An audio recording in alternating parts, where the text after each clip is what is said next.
Receiving direct knowledge or perception of the future, precognition, is another common psi ability with a long-standing history. Precognition is usually achieved through prophetic dreams, during deep meditation, or spontaneously received as images in the mind's eye. The existence of this paranormal ability, however, once again goes against the Newtonian grain and strikes close to the heart of people's conceptions of time and free will, because if precognition is real, then the future must in some sense be pre-written and determined. Albert Einstein wrote, "Time is not at all what it seems. It does not flow in only one direction, and the future exists simultaneously with the past. The distinction between past, present, and future is only a stubborn, persistent illusion." David Bohm wrote, "Both in common experience and in physics, time has generally been considered to be a primary, independent, and universally applicable order, perhaps the most fundamental one known to us. Now we have been led to propose that it is secondary, and that, like space, it is to be derived from a higher dimensional ground, as a particular order."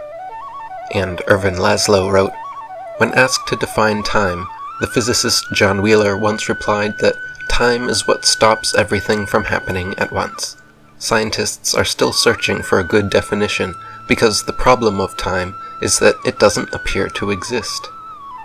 I have personally experienced precognition on a few occasions, but none as amazing or memorable as the following. During college, I had what seemed to be a normal dream involving myself and my friend wearing our typical attire, talking outside my dorm about what we wanted to do that day. Now, I didn't remember even having the dream until the next day, as my friend and I were approaching my dorm. Every word she said started triggering the clearest, most mind-blowing déjà vu as the dream came flooding back to me. We were both wearing the same clothes I'd envisioned. We were standing in the same place, and every word she said was exactly as I had dreamt. Seizing the opportunity to test and manifest this amazing clarity of déjà vu I was experiencing, I quickly blurted out the entire next sentence that I knew she would be saying, and matched her word for word in real time. Stunned at my simultaneous telepathic mocking, she abruptly stopped talking, and I laughed uncontrollably, trying to explain the whole thing. That and other precognitive experiences forever changed my perception of the arrow of time. If time is truly linear, then we can only remember the past, and cannot in any way remember the future. But if it is impossible to remember the future, then what was my dream? How was I able to vividly see and remember the entire scenario in precise detail the night before it happened? I guarantee anyone who felt my paradigm-crushing déjà vu would agree that this synchronicity was far beyond some quirky coincidence. Michael Talbot wrote, "Even our most ancient writings pay homage to the premonitory power of dreams, as is evidenced in the biblical account of Pharaoh's dream of 7 fat and 7 lean cows. The proximity the unconscious mind has to the atemporal realm of the implicate may also play a role. Because our dreaming self is deeper in the psyche than our conscious self, and thus closer to the primal ocean in which past, present, and future become one, it may be easier for it to access information about the future." David Icke wrote, "One near-death experiencer described what he saw once the filter of human perception was lifted. He talked of seeing the panoramic view of life, everything from the beginning, my birth, my ancestors, my children, my wife, everything comes together simultaneously. I saw everything about me, and about everyone who was around me. I saw everything they were thinking now, what they thought then, what was happening before, what was happening now. There is no time. There is no sequence of events, no such thing as limitation, of distance, of period, of time, of place. I could be anywhere I wanted to be, simultaneously." President Lincoln dreamt of his own assassination a week before he died. British aeronautics engineer J.W. Dunn documented several prophetic dreams come true in his 1927 book, An Experiment with Time.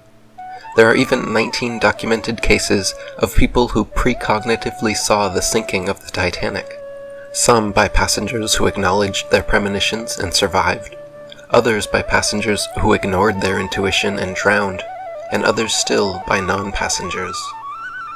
Swedish scientist and mystic Emanuel Swedenborg had a gift for precognition and documented many independently verified examples. One evening, on June 19, 1759, upon arriving at a dinner party in Göteborg, Swedenborg had a vision of Stockholm burning 300 miles away. He told everyone in attendance, including the mayor, about the blazing fire and that it had stopped only 3 doors from his home. The next day, a messenger from Stockholm arrived and confirmed Swedenborg's incredible vision. Dutch psychic Gerard Croiset was well known for the several chair tests he accurately predicted. First, the experimenter randomly selected a chair from the seating plan of some upcoming public event in a large theater, stadium, or auditorium anywhere in the world. There could be no reserved seating to prevent possible collusion or trickery. Then, without telling him the name, the location, or the event, knowing only the date and the seating plan, Croiset consistently gave accurate and detailed descriptions of the people who would be sitting in any given chair. Over the course of 25 years, numerous investigators in Europe and America were stunned by Croiset's accurate predictions, including specifics like gender, dress, features, occupation, and personality.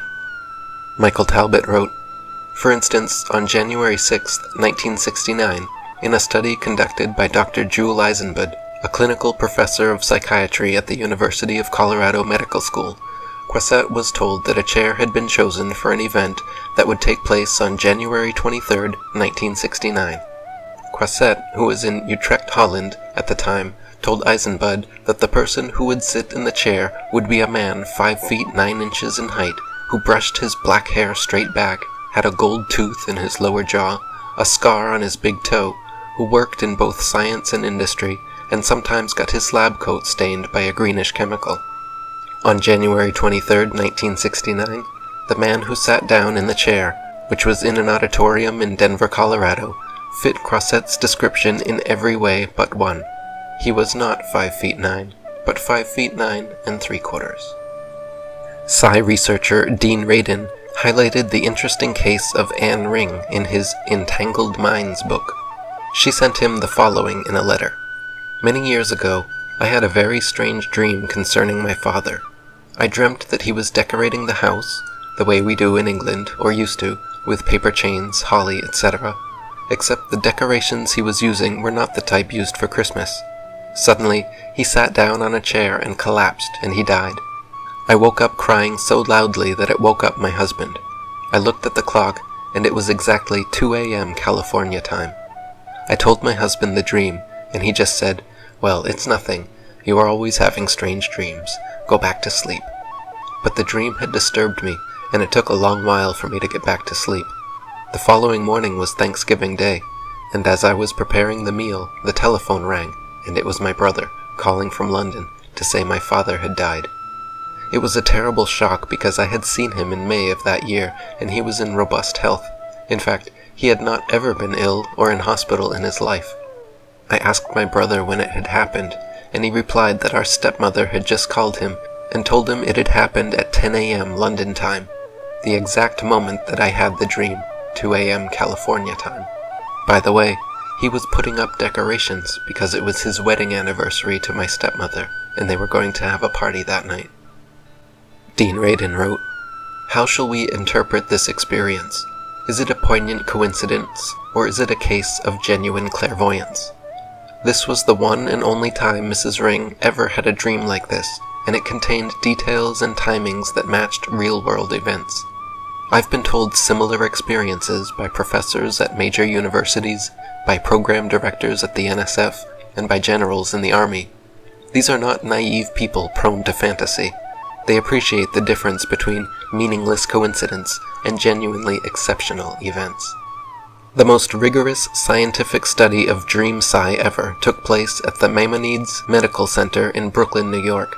Over the course of several years, psychologists Montague Ullman and Stanley Krippner ran hundreds of in-house and at-home dream sessions with thousands of volunteers.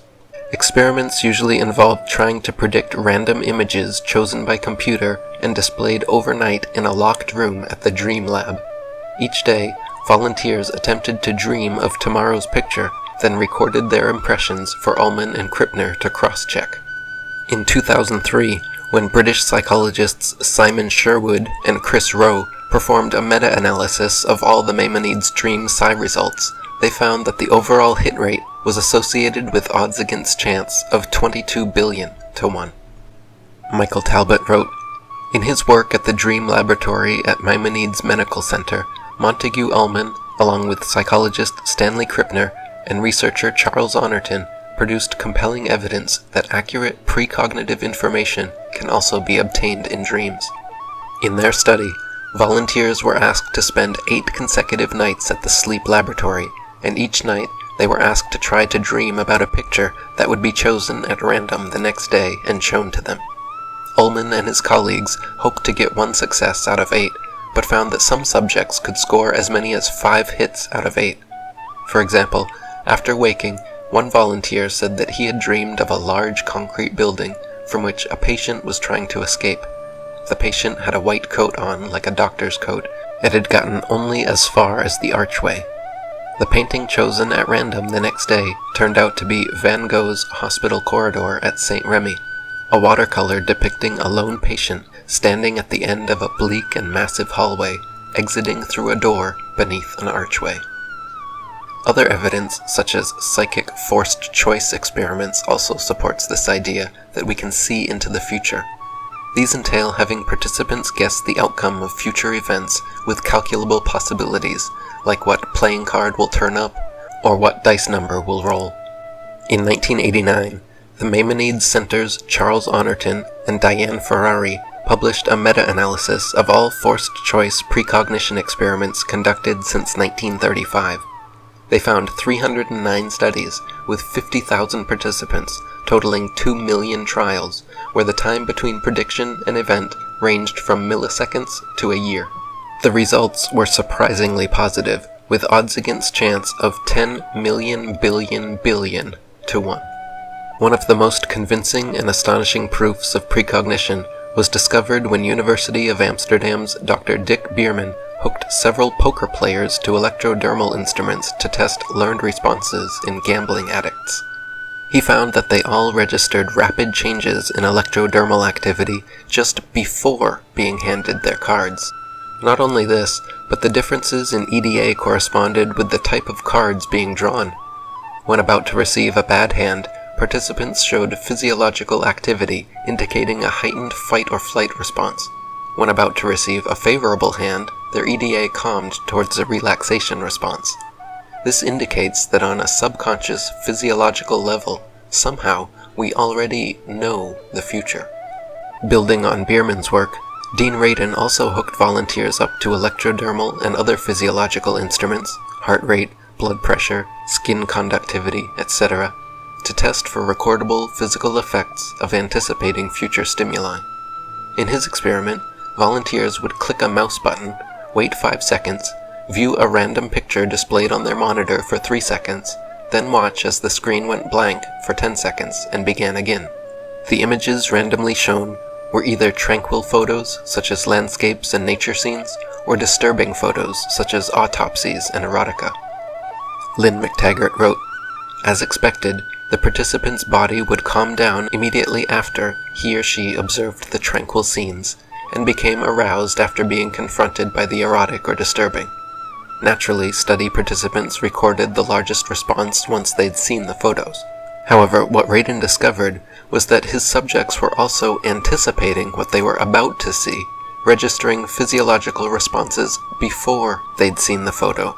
As if trying to brace themselves, their responses were highest before they saw an image that was disturbing. Blood pressure would drop in the extremities about a second before the image was flashed." Dean Radin wrote, "The idea of presentiment assumes that we are constantly and unconsciously scanning our future and preparing to respond to it.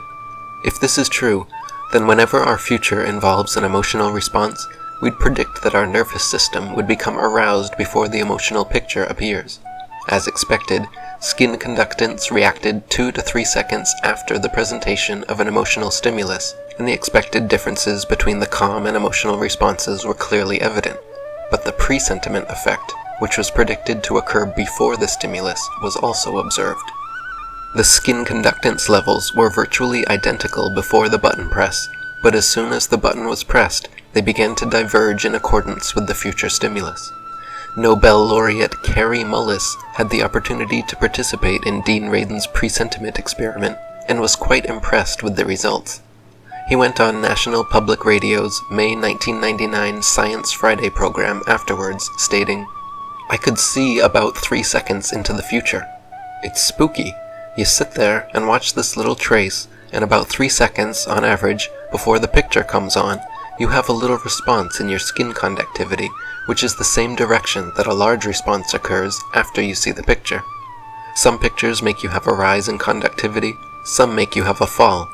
He's done that over and over again with people. That, with me, is on the edge of physics itself, with time. There's something funny about time that we don't understand, because you shouldn't be able to do that." In 2004, psychophysiologist Roland McCready replicated Bierman and Radin's experiments and published his results in the Journal of Alternative and Complementary Medicine.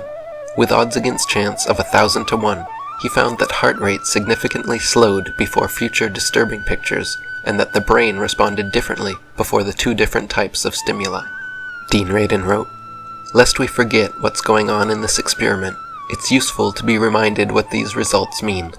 The brains of both men and women were activated in specific areas before erotic pictures appeared, even though no one knew in advance that those pictures were about to be selected.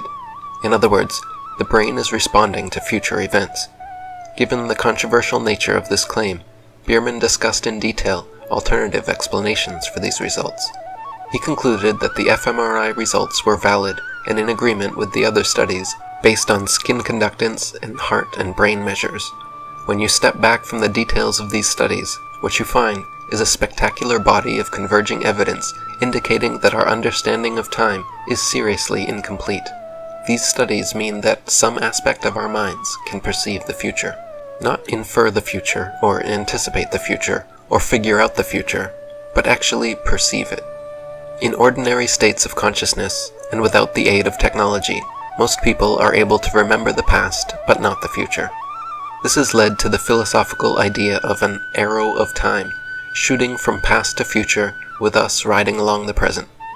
In altered states of consciousness, or with the aid of technology, however, many people, myself included, have been able to experience and remember future events in detail. Perhaps then, it is more likely that time, as our ancient ancestors believed, is cyclic and infinite, not straight and finite. It seems that ultimately, our consciousness exists outside of this time-space-matter explicate hologram, and therefore, under the right conditions, has the ability to access and experience anything in the implicate. Physicist David Bohm concurred and wrote that, "When people dream of accidents correctly and do not take the plane or ship, it is not the actual future that they were seeing. It was merely something in the present which is implicate and moving toward making that future. In fact, the future they saw differed from the actual future because they altered it. Therefore, I think it's more plausible to say that if these phenomena exist, there's an anticipation of the future in the implicate order in the present. As they used to say, coming events cast their shadows in the present. Their shadows are being cast deep in the implicate order." Michael Talbot wrote, "Such incidents strongly suggest that the future is not set, but is plastic and can be changed. But this view also brings with it a problem. If the future is still in a state of flux, what is Croisset tapping into when he describes the individual who will sit down in a particular chair 17 days hence? How can the future both exist and not exist?" Loy provides a possible answer. He believes that reality is a giant hologram, and in it the past, present, and future are indeed fixed, at least up to a point. The rub is that it is not the only hologram. There are many such holographic entities floating in the timeless and spaceless waters of the implicate, jostling and swimming around one another like so many amoebas.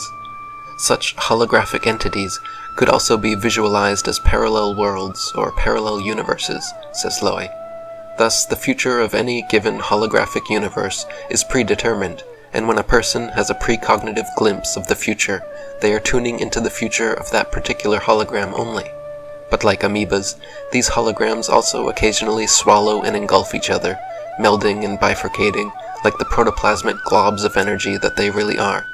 Bohm's and Loy's descriptions seem to be two different ways of trying to express the same thing, a view of the future as a hologram that is substantive enough for us to perceive it, but malleable enough to be susceptible to change. Others have used still different words to sum up what appears to be the same basic thought. Cordero describes the future as a hurricane that is beginning to form and gather momentum, becoming more concrete and unavoidable as it approaches. Ingo Swann, a gifted psychic who has produced impressive results in various studies, including Puthoff and Targ's remote viewing research, speaks of the future as composed of crystallizing possibilities. The Hawaiian kahunas, widely esteemed for their precognitive powers, also speak of the future as fluid but in the process of crystallizing, and believe that great world events are crystallized furthest in advance, as are the most important events in a person's life, such as marriage, accidents, and death. Dr. David Hawkins wrote, "Time, then, is much like a hologram that already stands complete. It's a subjective sensory effect of a progressively moving point of view. There's no beginning or end to a hologram. It's already everywhere complete. In fact, the appearance of being unfinished is part of its completeness. Even the phenomenon of unfoldment itself reflects a limited point of view. There is no enfolded and unfolded universe, only a becoming awareness. Our perception of events happening in time is analogous to a traveler watching the landscape unfold before him. But to say that the landscape unfolds before the traveler is merely a figure of speech. Nothing is actually unfolding. Nothing is actually becoming manifest. There's only the progression of awareness. In fact, this is a holographic universe. Each point of view reflects a position that's defined by the viewer's unique level of consciousness. A hologram, we might say, is in and of itself a process. There's nothing fixed in a three-dimensional hologram.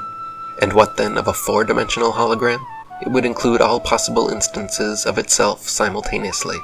To change seems to be to move through time, but if time itself is transcended, then there's no such thing as sequence. If all is now, there's nothing to follow from here to there.